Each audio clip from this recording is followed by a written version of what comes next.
Hi and welcome to this 3D Studio Max training video. My name's Gavin. A lot of you may know me as Gavin B off CG Talk, and what we're going to do today is just take a look at using maxscript and user interfaces. We're just going to look at creating a user interface, a dialog box, and giving it some new parameters and values to change the look of it. And we're also going to take a look at adjusting those values after the dialog box would have been created. We're also going to take a look at giving the dialog box menus, menu system at the top of the dialog box, and finally we're also going to just take a look at some of the aspects of the controls that we can put on there and how we can actually capture them, or capture the user interacting with them at least anyway. Okay, so the first thing we're going to do is just take a look at the dialog boxes themselves, and the way that we do that is via the normal rollout. And we're going to give this rollout a name of my role, and we're just going to give it a caption of hello, open and close brackets as always, and then we want to go ahead and call the create dialog function to go ahead and make a dialog box out of this. We need to pass it the name my role. We'll give it a default width of 200, height of 200. Okay, so if we execute that, you can see you've got a pretty bog standard dialog box. Now, anything really apart from the name of the dialog you want to create, the name of the rollout you want to turn into a dialog, most other fields are not mandatory, they are optional. So if we, for instance, commented out the last two and created the dialog box, you'll see that we get a standard dialog box with no height to it at all. We've just got the caption and then literally the bottom of the window here. So it's always best to at least, if you're not going to give it any other parameters, give it the width and height that you want it to be, just so you know that you've always got something there that you can work with. What we'll actually have a look at adjusting first on this one is the colour, the background colour of it.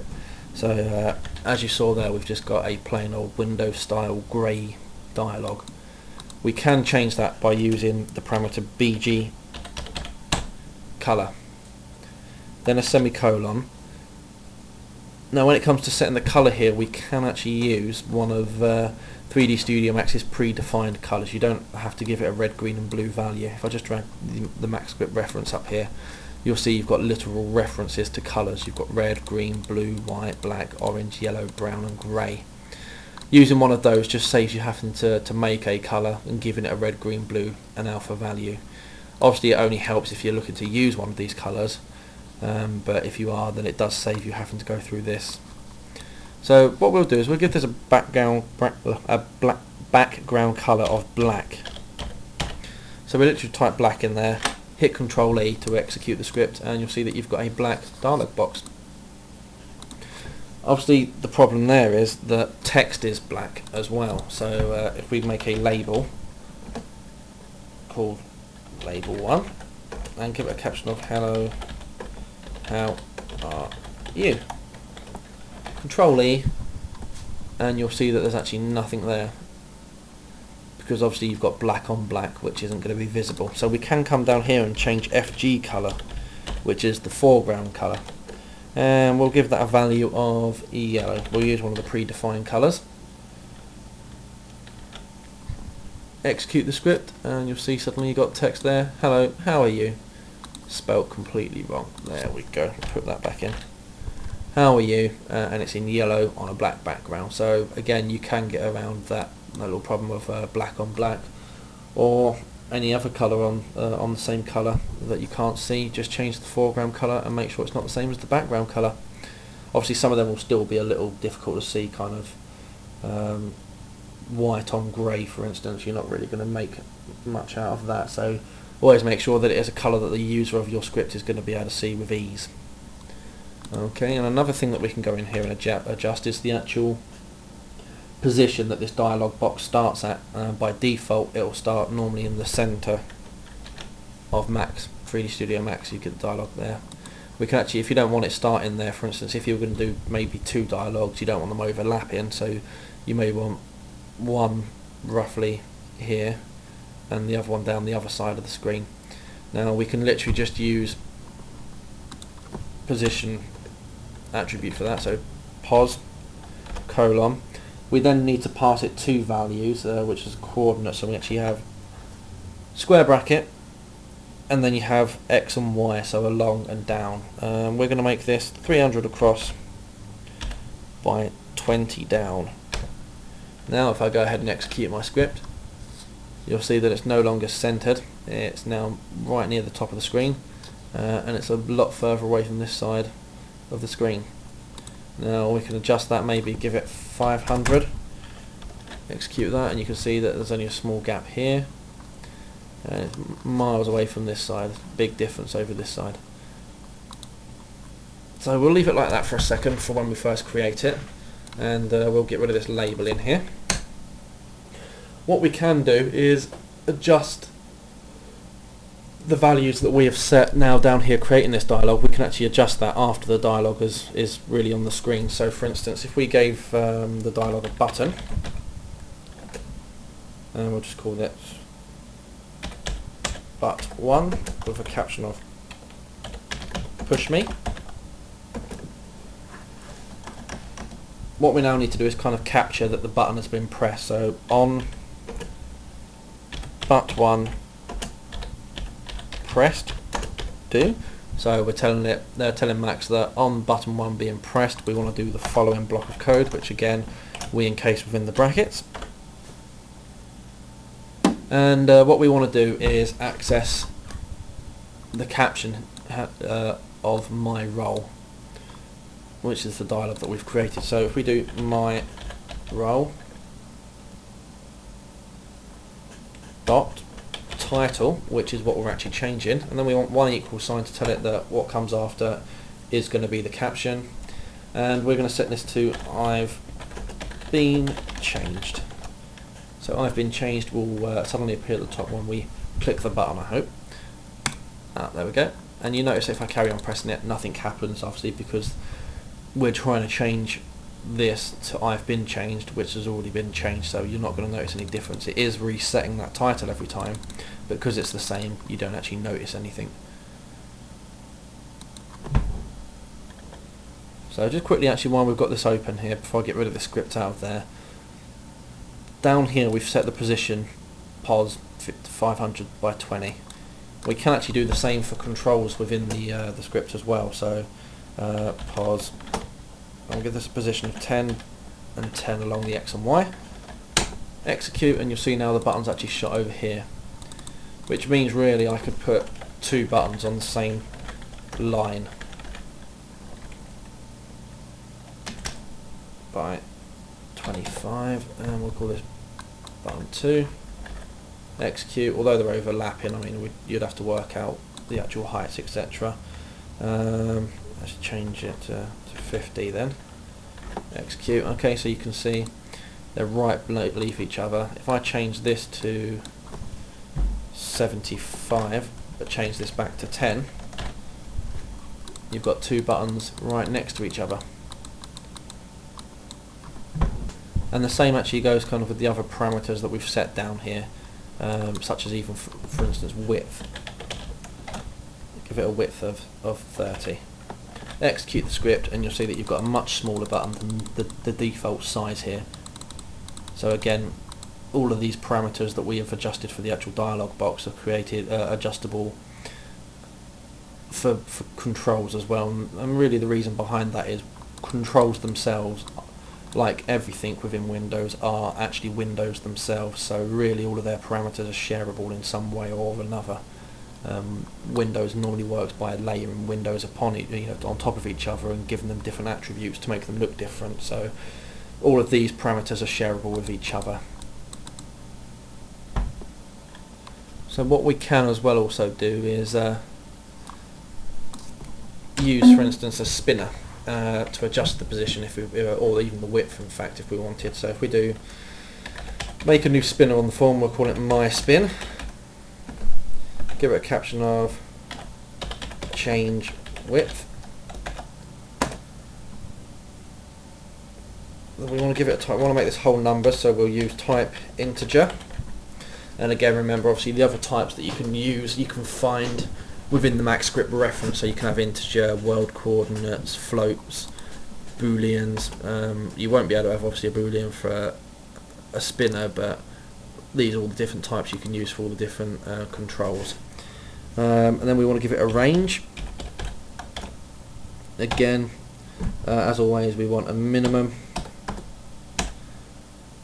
a maximum, and a default. And default here is going to be 250.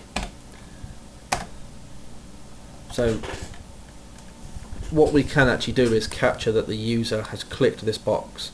So obviously with spinners you click, you drag, and you let go once you're at the value you want. So rather than capturing obviously the data when we click down, we want to capture it when we let go. The reason for that is if, for instance, we didn't have the default of 250, we had a default of 10. As soon as we click on that roll on the spinner and don't even do anything, it's suddenly going to pick up that we've clicked, and it's going to try and capture that value. So we want to do it as we release, which is normally once you've got to the right value. So we do on my spin, then we want to tell it button up. So once the button's been let go of, once the button on your mouse has popped back up, do this block of code within these brackets, and what we're going to be doing here is changing the width of my roll. So my roll dot to tell it we're accessing an attribute, and then width, one equal sign to tell it that we're setting it equal to, and then we want to use the value of spinner. Now obviously we've got it set to an integer, but just in case you didn't, you can always do not spinner, my spin as integer. So for instance, if you had it as a float, you could use my spin as integer, and it will actually convert it from a float to an integer. So here you go, you can see that I'm dragging, nothing's happening. As soon as I let go, oh, error on my behalf there. What I've actually forgot to do is put in value in here. We need to obviously tell it that we're capturing the value, so the current value of this box. And there you go, you can see that that works just as it should do. As soon as you drag and let go, it resizes the box.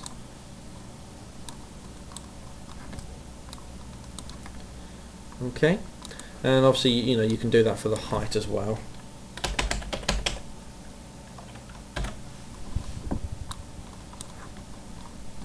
Okay, so again it is really as simple as that. So there you've seen how to change the caption, you can move it about, you can really adjust most of the things that we do to it. Okay, let's get rid of that for a minute. I'll stop changing its position and change the colours back to default colours for now. Okay, so we should just end up with a boring window again. As I said, we're actually going to have a look at now adding a menu to the top of the dialog box. Now that we've looked how to adjust the actual parameters of the dialog box itself, why don't we just go ahead and create a menu. Now the way that we do that is we use RC menu. We then specify the name, internal name for this menu that we're going to be creating.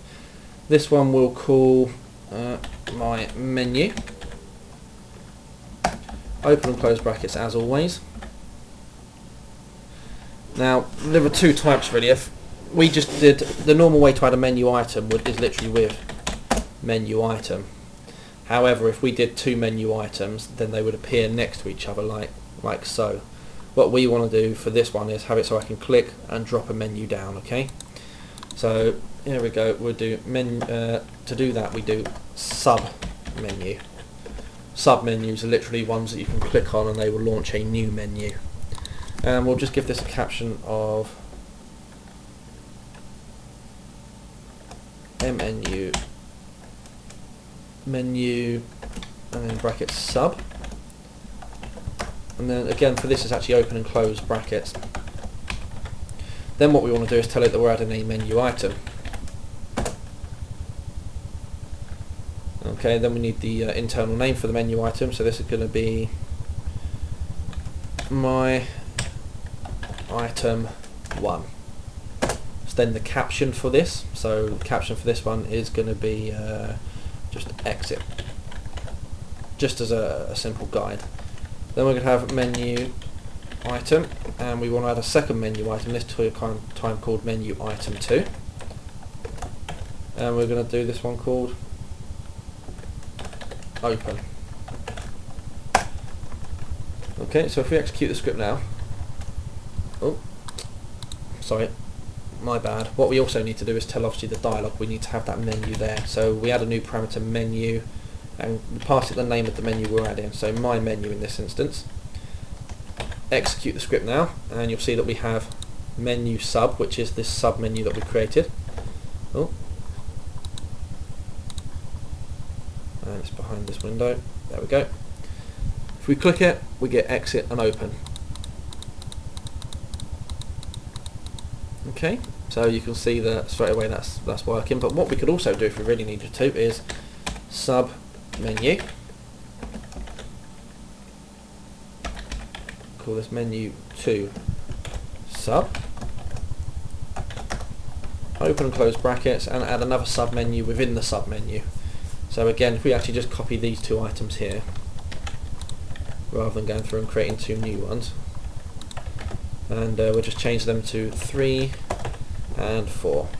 Execute the script, and you'll see down here now we've got kind of another level to this menu that we've created. So we have the main sub menu, exit, open, new sub menu with exit and open.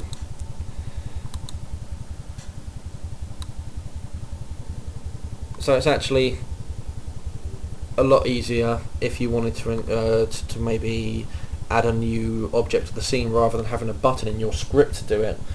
You could drop it into a menu item. It's going to tidy the script up that little bit by not having, you know, a box full of items. Okay, so that's just one use of it, and obviously I'm pretty sure you'll find many more. Okay, so what we also need to then do is just have a quick look at how we could capture the user clicking a menu item. So still within the RC menu here, we need to do on, and then for instance we'll just pick my item 3, and then we need to tell it that when it's picked, do this block of code here that we're going to now do, and all we're going to do in here is just make a a message box that just says you picked menu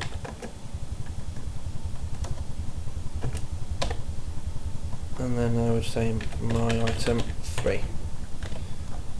Okay, so execute the script, come in there, select exit, open, nothing happens. So we get in here, we get you picked menu item menu my item 3. So you can see that then we've actually captured the input from the user clicking a menu. Okay, so you can see that, I mean, menus are not overly complicated, or not even complicated in the slightest, but they are there and they are easy to use, and in some instances will help you tidy up your interface a little bit. So we'll just go ahead and scrap this code out of there and just stick with the basic dialog box. I mean, to be honest, that's all I really wanted to touch on for menus, because there really isn't that much more to them for what we need anyway, or what we want to look at in this video. Hopefully you'll find some use for them, but let's take a brisk stroll onwards, shall we say. So what we'll take a look at now is just creating some controls and actually capturing the user doing something with those controls. Okay, so we'll take a look at, we've already taken a look at buttons and we've already taken a look at spinners. I mean, with spinners there are other ways you can capture it. I mean, we looked at button down, there's button up, there's also button down, and there are other ways of capture, or more than one way of capturing data from most control. I mean, for instance, on the spinner, if we just drag the maxscript reference up here, you'll see events. We've looked at button down and button up, but you've also got entered here. And what entered does is basically it will execute the block of code that you specify. Entered works by when, for instance, if I went into a spinner and actually manually typed something in, if I hit enter or tab to move out of the box and the spinner's released from it, it will basically execute the block of code. So I mean, these are just a few other ways that you can capture the user doing anything. if you may not, as I say, specifically want to capture the mouse up, you might want to do the mouse down, which is literally the first time the mouse is pushed down it will capture the data. And I mean, one reason you may want to do that is if when the mouse is first clicked, you might want to capture the data that's currently set within the value field of the spinner to store for later on, and just in case you need the old value. You could do that when the mouse is pressed down, and then maybe when the mouse is released again, you might want to set it back to the value back to the old spinner. So you may not want to let the user change it to a certain number. If although you've got the range there, you may want to leave the range open and not let specific numbers be picked. So you could do that with the mouse down and mouse up. And again, you know, most other controls have a way of capturing them. Some of the ones that don't, for instance, are bitmap. If we come in to the bitmap reference and events, there are no events for you capturing anything that you do to a bitmap. You can't capture the mouse down, you can't capture the mouse up. So though that's another one that doesn't have it. I mean, button, as we've already seen, has events, and the only event this one has is the pressed, so that's capturing when the user presses something. Okay, and I mean, to have a look, here's again in the maxscript reference, you can see here these are all the different types of controls that you can actually create within the dialog box or within the properties panel, or wherever you're putting, you know, the roll up that you're making. These are what you can actually have. You've got the radio buttons that we've looked at in previous videos, you've got progress bars, pop-up menus, timers, list box, labels, you've got hyperlinks, so that there's plenty in there for you to take a look at, and plenty of controls for you to actually design the dialogues that you're going to be using. And one to note is actually pop-up menu.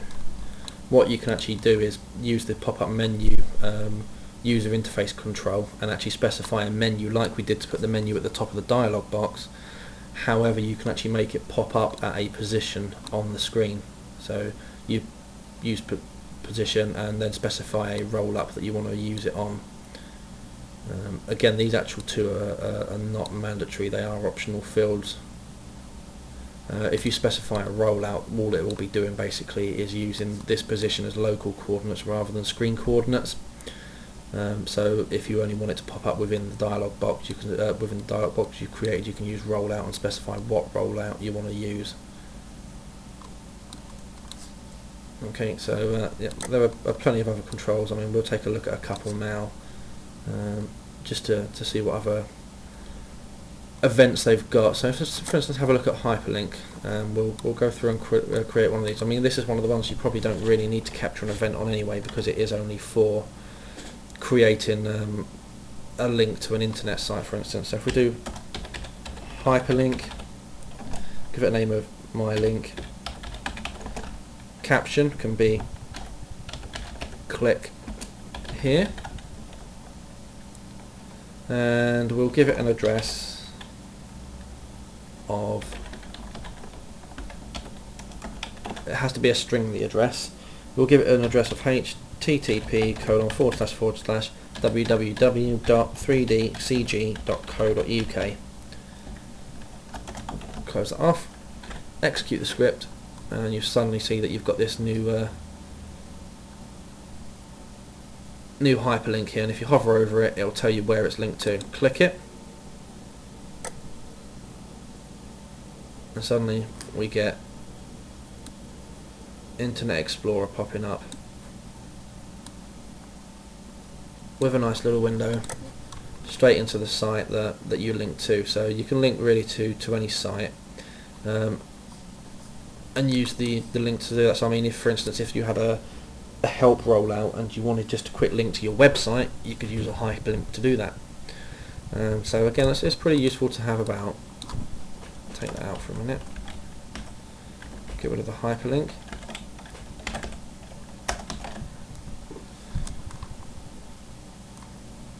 Okay, and one of the other ones that we're going to take a look at is the color picker. Okay, so what we're going to do is create a color picker object for our dialog. So color picker We can then specify the internal name, so we'll call this my pick, and we'll give it a caption of pick a colour. Okay, so if we control E, you'll see that we get pick a colour, and we can scroll through, change any of these values in here, so we can use a saturated colour, so we get a black and white, or fill that right up and get a green. We'll select a green, and you see that the little box here changes to match the colour that we've picked. We can obviously specify a colour here that will be the default, so we may want red for default, 255 by 0 by 0. Execute the script, and we actually get red to start off with, so you can actually specify the default starting colour. What we'll do is, if we just shrink that down a second, I'm going to create a sphere in the scene here, so we've just got a green sphere. Move this across. We're going to capture that the user has actually changed the colour within the colour picker and amend the colour of the sphere accordingly. So you can see that the sphere is called sphere 01, and what we need to do is do on my pick. We then want to check the event change, so on the event that it's changed. Using changed, we need to specify a variable then to store the value of it, and so with this, in this instance, it's going to store the colour of the colour picker so that we can then use it. So we will do my pick change. We then specify new col, or you can call it whatever you want. Do so once on the event that my pick changes, the value will be stored in here. So then open and close brackets. We'll then specify $sphere01 dot wire color equals new color. Wire color will literally just change the whole general color of the sphere, we hope. File, evaluate all. So if we just minimize that down, got the dialog box. Pick a purple. Okay. Now you can see that straight away it's actually changed the color here on the actual sphere. But over here in the parameters and everything, you can see that the actual color here in the swatch has changed up here. Okay, so again, we can actually go through and do that again if we wanted to. We could change it yellow. I want it black. And you want it blue. So again, you can just capture the event every time, as many times as you like while the dialog is open, and close it. But even if we close the dialog,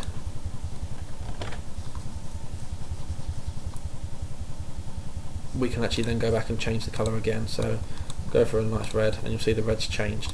What we could do is get rid of sphere 01 and just leave the dollar there, so we'll change the wire colour of whatever object we have selected. So if I come back in here, delete the sphere, put a cylinder and then a torus,